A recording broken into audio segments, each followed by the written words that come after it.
baloney, man. My guess is there was a meeting, and that's where all bad ideas come from. Meetings. Someone says, hey, we need to come up with a new Adventure Time game. That means we need a retro game genre and a ludicrous subtitle. Some guy with a Danish suggests a dungeon crawler, so they ask him, okay, but why would they explore a dungeon? Guy says, I don't know.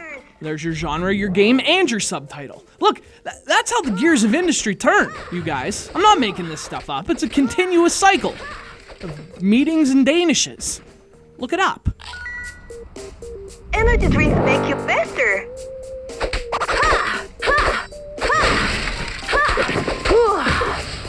Now, of course, if you've seen our review of the console version, you already know the moral of the story. This year's Adventure Time game is a lot less awesome than it looks.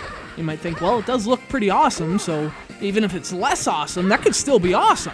At least to some degree. No, I'm here to tell you that's not the case.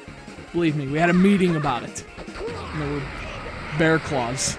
Yeah! Tell us what you know about the prison. Talk. I have approximate knowledge of many prisons, Fat the human boy. Uh-oh! That's not accurate enough.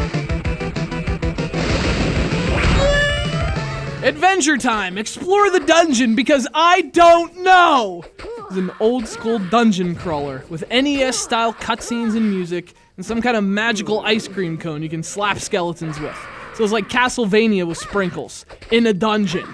Yeah, I was on board too. And I found myself doing the same thing, in the same place, to the same enemies, several hours in.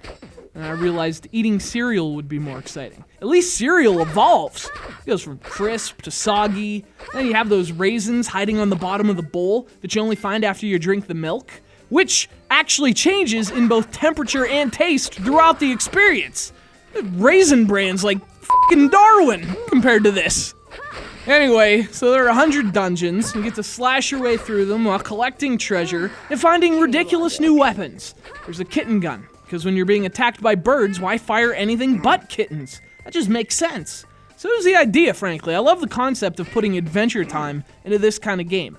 The problem is that there's not much of a game here. The levels and enemies all feel pretty much the same. And the 3 attacks you start the adventure with, yeah, those are the 3 attacks you'll end it with. Not just because you're probably going to quit playing halfway through. Point is, there aren't any more.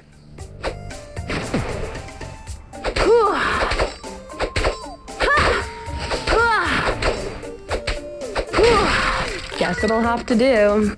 But at least on consoles, that's the only problem the game has. On the 3DS, it's sort of a different story, because the polish and the slickness that the Wii U version has, not the case here on the 3DS. It doesn't look as good, doesn't play as good, doesn't run as good, simply not as good.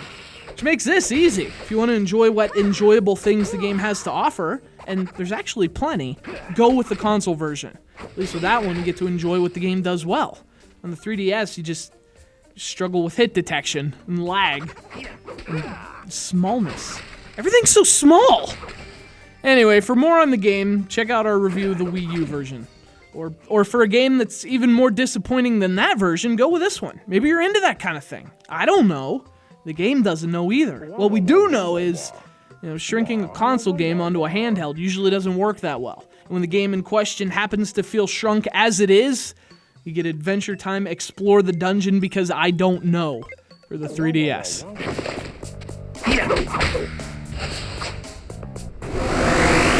대진해.